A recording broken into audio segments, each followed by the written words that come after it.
On my birthday, I waited all night for a single call from the people I loved most, but when the clock struck midnight and my phone stayed silent, I learned that expectation's more than loneliness. I need to get this out before it destroys what's left of me. I'm writing this at 3 a.m. on my birthday, sitting alone in a motel room that smells like regret and cheap disinfectant. 3 hours ago I had a wife, 2 kids who thought I was their hero and that people envied. Now I have nothing. It started 6 months ago with what I told was just conversation. Sarah from accounting. She laughed at my jokes during those late office nights when everyone else had gone home to their families. I should have gone home too. God, I should have gone home. My wife Emma had been distant lately. Not cold, just tired. Our youngest had been sick for weeks. Our oldest was struggling in school, and we'd been ships passing in the night. I told I deserved someone who actually saw me. Someone who appreciated the man I was working so hard to be. That's the lie I fed when Sarah's hand brushed mine over coffee. When she texted me after hours. When I started deleting messages and feeling that sick thrill of having a secret. Just friends, I kept saying. Even when I bought new cologne. Even when I started working late on nights Emma thought I was coming straight home. Even when Sarah's marriage started cracking and she leaned on me more and more. The night it happened, Emma had planned this whole surprise for my birthday. She'd gotten a sitter, made reservations at the place we had our first date, even bought a new dress. But work emergency came. Sarah needed help with a presentation. It would just be a few hours. I lied to my wife's face while she stood there holding birthday candles she'd never get to light. Sarah's apartment was dimly lit. On the counter, she'd been crying about her husband again, and I was the shoulder she needed. One thing led to another, and I made the choice that would everything I'd spent 15 years building. I told it was just one mistake. Just one moment of weakness. I'd carry this secret forever and be a better husband because of the guilt. But secrets have weight, and Emma felt it immediately. She started asking questions. Where was I really? Who was I texting? Why did I smell different? I got defensive, angry, turned it around on her. Made her feel crazy for noticing what any wife would notice. The birthday she'd planned came and went in silence. I'd ruined it and we both knew it, but neither of us said why. For 3 months I watched my marriage dissolve in slow motion. Emma stopped trying. The kids picked on the tension. Our house became a museum of what we used to be. Sarah kept texting, kept wanting more. The excitement wore off fast, replaced by this knowing dread that followed me everywhere. I traded my family for someone who turned out to be just as broken and needy as I was. I tried to end it twice. Sarah to tell Emma both times. So I stayed trapped, living this double that was me piece by piece. Tonight was supposed to be different. My actual birthday. Emma had been making an effort again lately. She'd planned something special, just the 4 of us. Family movie night, homemade cake, the works. But Sarah called crying. Her husband had found out about us. She needed me to come over, to help her figure out what to say, to be there for her. I made the choice. Again I told Emma I had to work. Watched her face crumble as she realized I was choosing someone else on my birthday. Our kids were already in pajamas, excited to celebrate with Dad. I walked out on them to comfort the woman who'd helped me destroy everything. When I got to Sarah's place, her husband was there waiting. He didn't yell he just looked at me with this tired disgust and said, "She does this with every guy. Her not special." Then he showed me the photos. Sarah with other married men, the pattern of affairs. The lie she told me about her marriage, about everything. I'd thrown my family away for someone who collected married men like trophies. I drove home in a daze, practicing what I'd say to Emma. How I'd explain where I'd been, why I'd missed my own birthday celebration. The house was dark when I got there. Emma had left divorce papers on the kitchen counter, along with a note that destroyed me. The kids waited until 11 p.m. for to come home. They made cards. I can't watch break their hearts anymore. Don't come upstairs. I found the drawings of our family. Happy birthday, Daddy, in my 6-year-old's shaky handwriting. With love from my 10-year-old who'd been trying so hard to hold everything together. That's when I knew. Emma had hired a private investigator. She'd known everything for weeks. Tonight was her test, her last chance to see if I'd choose my family. I failed. My phone buzzed with birthday messages from friends who didn't know I had imploded. From my parents who'd be getting a call tomorrow that would break their hearts. From coworkers who'd soon whisper about the guy who cheated with Sarah from accounting. I sat at my kitchen table until midnight, surrounded by the wreckage of 15 years. The birthday cake Emma had made was still in the fridge. The decorations were still. The kids' cards were still crumpled in the trash. When the clock struck 12, ending the birthday that ended everything, my phone stayed silent. No call from Emma. No whispered, happy birthday from sleepy kids who used to climb into our bed every morning. I thought rock bottom was sitting alone on my birthday, reading divorce papers while my kids slept upstairs. I was wrong. Rock bottom has a basement, and I've been living in it for weeks. Emma moved fast. Faster than I thought possible. By the time I tried to come upstairs that night, she'd already changed the locks. My clothes were in garbage bags on the porch. 15 years of marriage reduced to trash bags in the rain. I spent that first week at my brother's place, listening to him tell me what I was. He was right, but hearing it from family deeper than I expected. My parents found out 3 days later. Mom cried. Dad just hung when I tried to explain the kids. God, the kids destroyed me. Emma let me take them to dinner that first weekend. My 10-year-old, Jake, wouldn't look at me. Just pushed food around his plate while I stumbled through explanations that made no sense to a kid who thought his dad was invincible. My 6-year-old, Lily, kept asking when I was coming home. When were we going to finish the treehouse we'd started? When was family movie night again? I had no answers that wouldn't break her heart more than it already was. Jake finally looked and asked the question that haunts me. Did stop loving us, Dad? I couldn't even answer. Just sat there crying in a family restaurant while my kids watched their hero crumble. Work became a nightmare. Everyone knew. The office is small, and Sarah's dramatic breakdown after her husband left made sure everyone connected the dots. People stopped talking when I walked into rooms. The water cooler conversations died the second I appeared. My boss called me in for a chat about maintaining professionalism. Corporate speak for are an embarrassment, but we need documentation before we fire. Sarah tried calling constantly those first few weeks. Texts about how we could start over now that we were both free. How this was fate. How we were meant to be together. I blocked her number. Too little too late, but I did it. The worst part was watching Emma rebuild without me. She'd always been strong, but seeing her actually thrive while I fell apart was a special kind of. She got promoted at her job, started going to the gym with her sister. Smiled again in the photos the kids showed me from their phones. She was becoming the person she'd always been before I dimmed her light. The divorce proceedings started. Emma's lawyer was thorough.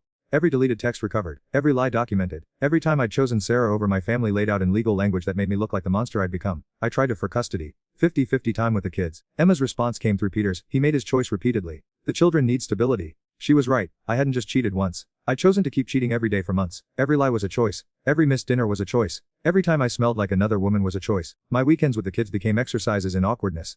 They'd been through enough trauma without dealing with my guilt and self-pity. But I couldn't help.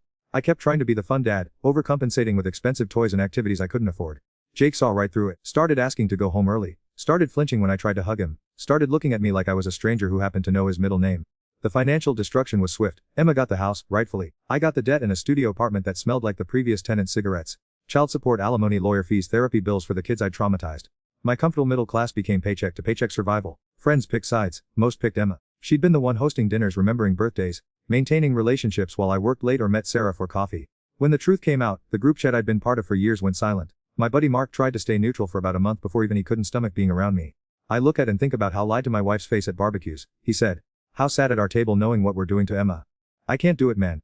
3 months after everything imploded, I ran into Emma at the grocery store. She looked good, really good. Happy in a way I hadn't seen in years. She was polite but distant, like I'd be with a coworker barely know. "The kids are doing better," she said when I asked. "Jake started therapy. Lily still asks about, but less often.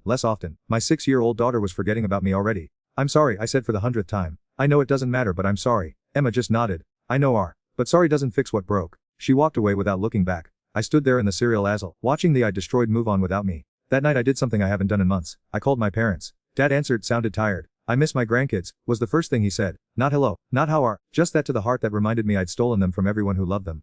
"Can I come over for dinner sometime?" I asked. "I know I messed, but I'm still son." Long pause. Mom's voice in the background, muffled conversation. "Mother says can come Sunday, but if those kids any more than already have, we're done. Family or not." I hung feeling grateful for scraps of love I used to take for granted.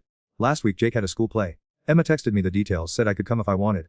I sat in the back, watching my son perform a song about heroes and friendship, while parents I used to know pretended I wasn't there. Jake looked out into the audience during his solo. His eyes found Emma, found Lily, found his grandparents. When he got to where I was sitting, he looked right through me like I was invisible. After the show I tried to congratulate him. He mumbled thanks and walked away. Emma didn't even acknowledge I'd been there. I drove home to my studio apartment, microwaved dinner, and sat on my couch wondering how I'd become the villain in my children's story. The absent father they'd grow making excuses for. The disappointment they'd never quite trust again. My birthday is coming again next month. Last year, I was planning how to sneak away to be with Sarah. This year, I'll be lucky if my kids remember it exists. Today is my birthday. The anniversary of the night I destroyed everything that mattered. I'm sitting in the same motor room where I wrote my first post, because somehow this feels appropriate. Full circle in the worst way possible. A year ago, I thought I was just making one bad choice. I had no idea I was setting fire to my entire existence. The divorce finalized 3 months ago. Emma got everything she asked for, which was honestly less than she deserved. The house, primary custody, most of our assets. I got supervised visits with my kids twice a month in debt that will follow me for years. Supervised visits, let that sink in. A court decided I can't be trusted alone with the children I helped create, because my choices proved I put my own wants above their well-being. Jake is 11 now. He's in therapy, dealing with trust issues and anger that breaks my heart cause I put it there. Last visit he told the supervisor he didn't want to come anymore. Said seeing me made him sad and confused. My little boy who used to wait by the window for me to come home from work, doesn't want to see his father anymore. Lily is 7, she still hugs me when I pick her but it's different now. Careful. Like she's not sure if I'm going to disappear again. She asks fewer questions about when I'm coming home. Kids adapt faster than we think. Sometimes that's a blessing, sometimes it's devastating. Probably mention how I cry during every visit. How I struggle to be the fun dad when all I want to do is apologize to 2 kids who shouldn't have to carry the weight of adult mistakes.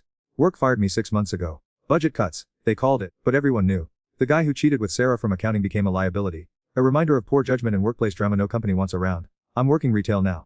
Minimum wage at 38 years old, getting trained by kids who weren't born when I graduated college. My manager is younger than my marriage was. Every day is a humbling reminder of how far I've fallen. My parents let me come to Sunday dinners now, but it's different. Strained. They love me because they have to, but they don't like what I've become. Can't respect the choices I made. They talk about the kids constantly, showing me pictures Emma sends them. Pictures of a moving forward without me. Last month Lily lost a tooth at school. Emma texted me a photo of her gap tooth smile, and I realized I don't know my daughter's teacher's name. Don't know her friends. Don't know what she wants to be when she grows or what makes her laugh now. I'm becoming a stranger to my own children. The worst part is watching Emma thrive. She got a promotion, bought a new car, started dating someone from her yoga class. The kids mentioned him casually during our last visit. Mom's friend Mike took him to the zoo last weekend. Mike is everything I wasn't, present, reliable. Someone who shows when he says he will. Someone who puts them first. Jake likes him. Said Mike is teaching him guitar. Something I always promised to do but never found time for because I was too busy destroying our family. I wanted to Mike. But how can someone for being the father figure kids need because chose to stop being one? 3 weeks ago, I saw Sarah at a coffee shop downtown. She was with another man, laughing at his jokes the way she used to laugh at mine. Wedding ring on her finger. Same pattern, different victim. She saw me and looked right through me like I never existed. Like the months we spent together, the marriage I destroyed for her, meant nothing. I was just another married man she collected until someone better came along. I sat in my car for an hour afterward, thinking about that night a year ago when I chose her over my birthday celebration with my family. How I walked out on homemade cake and crayon cards for someone who turned out to be a predator hunting lonely married men. The financial situation is getting worse. The studio apartment is all I can afford, but even that's becoming a stretch. I'm 38, living paycheck to paycheck, eating ramen and watching my through the rearview mirror. My brother stopped taking my calls after I asked to borrow money for the third time. Said he couldn't watch me destroy anymore. Said I needed to hit bottom before I'd start climbing back. I thought I'd hit bottom. Turns out I was still falling. Last week was Jake's school science fair. Emma didn't invite me but I went anyway. Stood outside the gymnasium watching through windows as my son presented his project on solar systems. Emma and Mike stood together, proud parents supporting their kid. Their kid, not our kid, their kid. I watched Mike help Jake carry his display board. Watched him ruffle my son's hair the way I used to. Watched my boy beam at the praise from a man who showed when I didn't. That's when it hit me. I'm not just divorced. I'm not just separated from my kids. I'm being replaced by someone better, someone who deserves them more than I do. The security guard asked me to leave. Said I was making parents uncomfortable, lurking outside a school event. I wanted to explain that it was my son in there, my child I was trying to see, but the words wouldn't come. Because was he still my son if I'd abdicated every responsibility that makes someone a father? Tonight on my birthday I waited for calls that I knew wouldn't come. No surprise party, no homemade cake, no crayon cards from kids who used to think I hung the moon. At midnight, my phone stayed silent just like last year, but this time I understood something I didn't before. The silence wasn't punishment. It was the natural consequence of choosing to be silent when my family needed me to speak. Of choosing to be absent when they needed me present. Of choosing someone else when they needed me to choose them. I spent a year waiting for forgiveness that I haven't earned and probably never will. Waiting for a second chance with people I've already too much. Waiting for my old to come back when I'm the one who set it on fire. The truth is, I don't deserve forgiveness. I don't deserve my kids' love or Emma's respect or my parents' pride. I destroyed the best things in my for someone who turned out to be everything wrong with me reflected back. Emma was right that day in the grocery store. Sorry doesn't fix what I broke. It doesn't unbreak my children's trust or give back the stability I stole from them. It doesn't erase the nights they went to bed wondering why daddy stopped coming home. Mike will teach Jake guitar.